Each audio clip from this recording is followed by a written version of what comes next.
And who is that? Terence Crawford. That's it. You know, I'm 41-0 for a reason. You gotta have 4 arms. I know. I know. And 6 eyes. Our job is to line it up. And us fighters, we're warriors.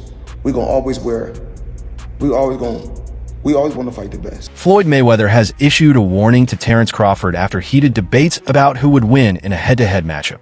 Floyd made it clear that this warning is a caution against chasing something that might never happen. He said Crawford may be chasing a ghost because the Mayweather who dominated boxing retired on his own terms, and he won't allow anyone to rewrite that book. Man, me versus anybody, I'm gonna always say me. Okay. Come on now. Floyd told Stephen A. Smith that boxing isn't just about who's stronger today. It's about who controlled the stage when it mattered. And in his view, Crawford entering his mid-30s is too late to ask for a fight that could have been made when it would have drawn the biggest numbers. You think wins in a fight, you or Prime Floyd? Me. No questions? Why would you think that I would say Floyd? You know, that's one of my favorite fighters. But yeah, nah. That message came during a heated debate on Stephen A. Smith's platform, where Floyd and Crawford sat across from each other in a rare back and forth that had the boxing world locked in. Mayweather stayed calm, but the weight of his words was heavy. He essentially told Crawford, "You can win all you want. You can even beat the guys I never fought. But you're still not rewriting my history." BY saying that Floyd kept the spotlight on his own era, while at the same time poking Crawford for arriving too late to share the ring with him. I want to lose. I want to lose because now society has shaped things to where if a fighter lose, they talk so bad about, oh, he's a bum. I knew he was overrated. Oh, y'all hyped him up, and now they gotta hear it. But back in the day, they didn't have social media. You know what I mean? So all that wasn't in there. But this isn't just about two fighters trading words. It's about how fans, fighters, and analysts are lining up on both sides. Even current fighters like Ryan Garcia have jumped into the mix. Garcia, who never holds back, had sharp words for Mayweather during a recent segment on Ring Magazine's Inside the Ring. When LaShawn McCoy, the former NFL running back, said nobody had changed the game like Floyd Mayweather, Garcia cut him off in a bad way. Garcia argued that Floyd didn't just master boxing inside the ropes, he mastered the business of timing. He accused Mayweather of fighting big names like Manny Pacquiao or Miguel Cotto only after they'd passed their prime. But he never fought anybody really in their prime after junior lightweight, Garcia said.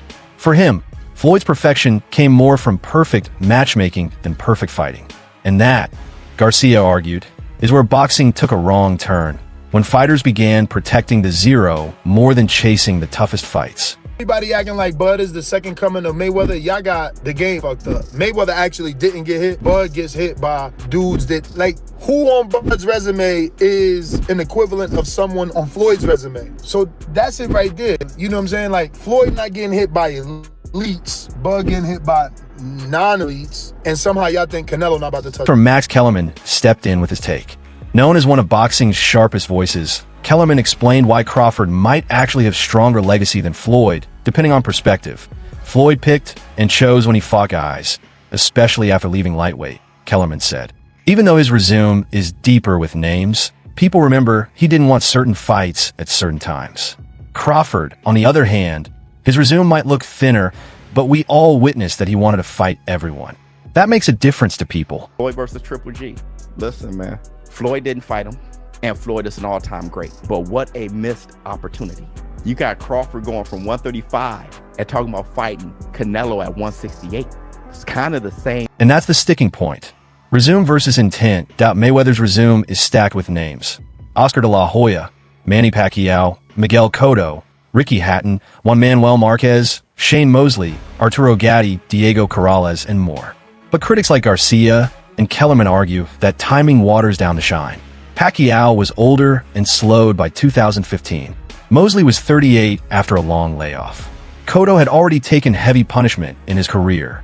And Canelo Alvarez was forced into a catch weight when he was just 23. Floyd still won all those fights. But for critics, the asterisk never disappears. Looking back at like Floyd's career, like him coming up in the era that he came up in, he had all them champions that he was able to fight. And that's what led him to be so great, you know, because he fought the most champions, beat the most champions, you know, got the most money for beating the most champions. So it's just like, man, he had this guy. On the flip side, Crawford's resume isn't as deep, but the intent behind it is different. He didn't care about timing.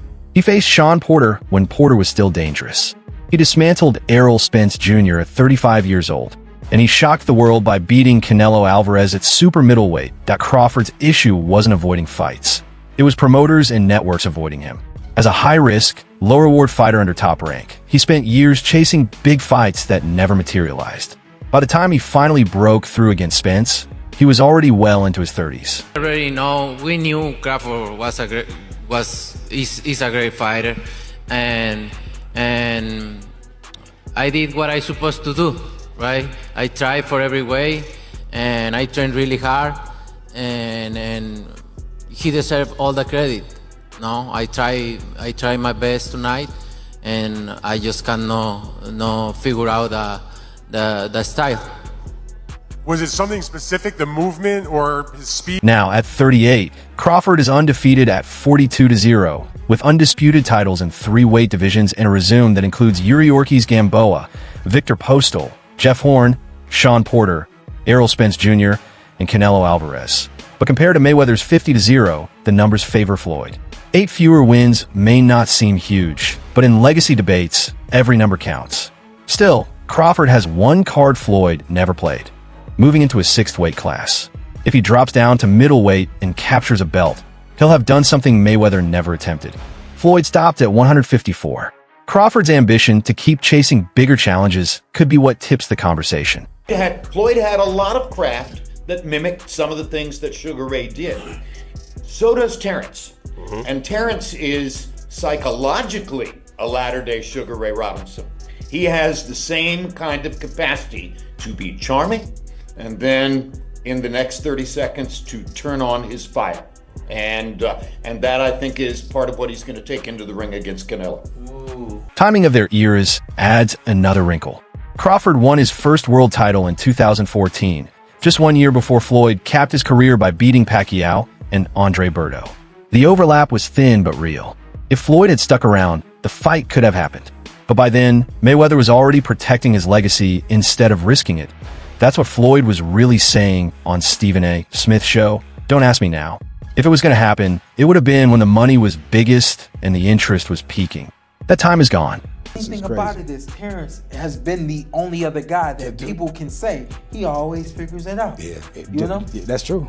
But you gotta have an OG somewhere. Anybody else? Yeah. There's an OG Somebody somewhere. gotta pioneer it, right? Yeah, you gotta. There's an OG you can't outfigure out somewhere, and I just believe Floyd is that OG you can't outfigure out. That hasn't stopped fans from imagining the matchup. Mayweather at 147 was a defensive wizard, nearly impossible to hit clean, breaking opponents down round by round. He went 12-0 at welterweight from ages 28 to 38, controlling the division for a decade. Crawford 147 was more explosive, a switch hitter with knockout power and a mean streak. He went 8-0 in 5 years, finishing most of those opponents brutally. He's taller, longer, and more versatile in stance and style. Were you surprised that, Crawford wasn't running from him? He was very confident that he could stand there and trade, a lot of times with Canelo. Crawford fought a brilliant fight. He fought a brilliant fight. He stayed at the right range. He didn't engage with Canelo when Canelo was trying to get him to engage with him. And he took control of the fight. He did what he wanted to do. In a mythical matchup, Crawford's size and aggression would have tested Floyd's defense in ways few opponents ever did. Some compare it to Paul Williams, another tall, high-volume welterweight who was seen as a nightmare for Floyd and whose fight with him never materialized. Add Crawford's adaptability and southpaw power, and you can see why many believe Floyd might have finally had a sweat to keep his zero. Bud so strong. That's what I said. Why you talking about 54? None of them dudes gonna get you up. If you truly beat Canelo, why not be the greatest fighter in the existence of boxing? Like, Bivol was the only dude to beat 2 undisputed active champions. Like, he beat Canelo as an undisputed champion, and he beat Better Beef as an undisputed champion. Bivol historically might go down as one of the greatest to ever do it. If you beat Bivol and you beat Canelo, Crawford might have surpassed TBE. But Mayweather's Mayweather's defenders point out that his style was tailor-made to nullify aggression. He wasn't just slick, he was economical. He didn't need to throw 70 punches around. He landed the right 25 and made you miss 50. Against Crawford, who thrives on mid-fight adjustments, Floyd might have frustrated in the way he did to Canelo in 2013 or Ricky Hatton in 2007. There's also the question of stage control. Floyd was the pay-per-view king, the man who froze entire weekends with his fights. Crawford never reached that level, even after beating Spence and Canelo. Floyd's leverage wasn't just about skill, it was about controlling the entire sport. Crawford, despite his greatness, never had that "oh, the question remains." In a mythical showdown, who wins, Floyd Mayweather or Terence Crawford? Drop your thoughts in the comments, and don't forget to subscribe for more boxing breakdowns.